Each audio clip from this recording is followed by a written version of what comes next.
قرآن کہتے ہیں فَإِنَّ مَعَ الْعُسْرِ يُسْرًا إِنَّ مَعَ الْعُسْرِ يُسْرًا، بے شک تنگی کے بعد کشادگی ہے۔ حضرت عبداللہ ابن مسعود گزر رہے تھے تو وہ جو زازان نام کا گویہ تھا وہ گانے گا رہا تھا۔ حضرت عبداللہ ابن مسعود کہنے لگے کاش یہ قرآن پاک پڑھتا۔ وہ کہنے لگا نبی پاک کے صحابی نے میرا نام لیا ہے، حضرت عبداللہ ابن مسعود نے میرا نام لے کے کہا کہ کاش میں قرآن پڑھتا۔ غسل کیا، وضو کیا، پیروں میں لگ گئے جا کے، کہنے لگے سونیا جس کے قرآن پڑھنے کی تعریف مدینے والے کریں وہ میرے بارے میں کہے کہ مجھے قرآن پڑھنا چاہیے تھا، آج سے میں نے ٹھوکر ماری سارے گانوں کو، سکھاؤ مجھے قرآن، میں قرآن ہی پڑھا کروں۔ حضرت امام حسین رضی اللہ تعالی عنہ نے ایک بات کہی تھی جب بیعت کا آپ سے مطالبہ کیا گیا، تو آپ نے یہ نہیں کہا کہ میں یزید کی بیعت نہیں کرتا، بلکہ آپ کا جملہ تاریخ ساز ہے، بڑے لوگوں کا کلام بھی بڑا ہوتا ہے اور حکمت کے نور سے بھرا ہوا ہوتا ہے، قیامت تک ایک نصب العین دینا تھا۔ یہ نہیں کہا کہ حسین ابن علی یزید کی بیعت نہیں کرے گا، بلکہ کہا مثلی لا یبایع مثلہ، میرے جیسا اس جیسے کی بیعت کیسے کر سکتا ہے؟ تو یہ قیامت تک کے لیے لاہ عمل دے دیا کہ جو حسین کے نقشے قدم چلنے والا ہوگا وہ وقت کے یزید کے ہاتھ میں ہاتھ نہیں دے سکتا، چاہے گردن کٹ جائے، بازو کٹ۔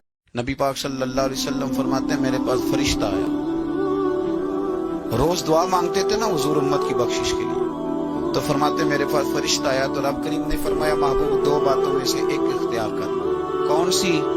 کہا محبوب یہاں تو وعدہ کرتے ہیں کہ آپ کی آدھی امت کو بخش دیا جائے گا، یہاں آپ یہ اختیار کر لیں کہ آدھی امت ابھی، اور یہاں آپ سفارش کا حق لے لیں، آپ قیامت میں سفارش کیجئے گا، آپ کا رب آپ کی سفارش کو قبول کر لیں۔ حضرت عمر رضی اللہ تعالی عنہ جا رہے تھے نا، رات کو پہرے پہ کھڑے تھے، تو ایک گھر سے ایک خاتون اپنی بیٹی کو کہہ رہی تھی دودھ میں پانی ڈال لو، تو بیٹی بولی امیر المومنین نے منع کیا ہے، تو کہا امیر المومنین کب دیکھ رہے ہیں؟ تو بیٹی بولی امیر المومنین نہیں دیکھ رہے، ان کا رب تو دیکھ رہا ہے۔ حضرت عمر دروازے پہ نشان لگایا تو آ گئے، دن کے اجالے میں پھر اس گھر کے دروازے پہ گئے اور صاحب خانہ سے کہا کہ اپنی بیٹی کا رشتہ میرے بیٹے کے لیے دے دو۔ امیر المومنین سوالی بن کے کھڑا ہے اس گھر میں، کہا اس بیٹی کا رشتہ مجھے دے دو۔ ان کو اور کیا چاہیے تھا؟ امیر المومنین کے بیٹے کے لیے رشتہ قبول کر دیا گیا۔ پھر اللہ تعالیٰ جل شانہ ان کو ایک بیٹی دی، اس بیٹی سے اللہ نے ایک بیٹا انہیں دیا، اس بیٹے کا نام حضرت عمر بن عبدالعزیز ہے۔ تو جب مائیں اللہ سے ڈرنے والی ہوں، تنہائی میں ڈرنے والی ہوں، تو پھر اولادیں ایسی۔ حضور فرمایا بلال کی طرح حاضر کیے گئے، فرمایا کعبے کی چھت پہ کھڑے ہو کے اذان پڑھو۔ اللہ اکبر، بلال کعبے کی چھت پہ کھڑے ہو گئے۔ جب ہم اذان دیتے ہیں تو رخ کدھر کرتے ہیں؟ قبلہ کی جانب، اور اگر کوئی کعبہ کی چھت پہ کھڑا ہو جدھر رخ کرے ادھر ہی قبلہ ہے۔ اب حضرت بلال اذان دینے کھڑے ہوئے، حضور طواف کر رہے تھے، اور بلال ادھر گھومتے جا رہے ہیں جدھر حضور گھومتے چلے جا رہے ہیں۔ اسی حرم کے صحن میں بلال حبشی کو مارا گیا تھا، آج سارے نیچے کھڑے ہیں، بلال حبشی اوپر کھڑا ہے۔ حضرت فاطمہ پردے کے حصار میں تھی، لیکن اس کے باوجود عورت کا باہر انتہائی مجبوری کی حالت میں اللہ کی توحید کی گواہی دینے کے لیے نکلنا بھی پڑا۔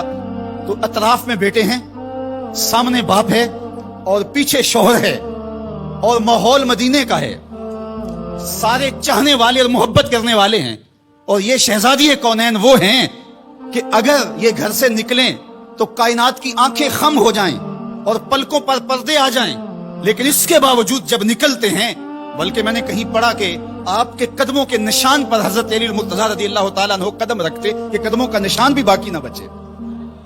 عورت کو گھر سے نکلنے کے لیے یہ ایک ضابطہ دیا کہ بامر مجبوری عورت کو گھر سے نکلنا بھی پڑے تو اس کو اپنے محرم کے ساتھ کس احتیاط سے نکلنا پڑے گا۔ اللہ اکبر۔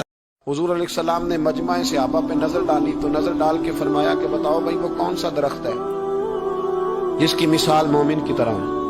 وہ ایسا درخت ہے جس کے پتے ہی نہیں جھڑتے، بولو۔ حضرت عبداللہ ابن عمر رضی اللہ تعالیٰ عنہ فرماتے مجھے جواب آتا تھا کہ وہ کھجور کا درخت ہے، مجھے جواب آتا تھا۔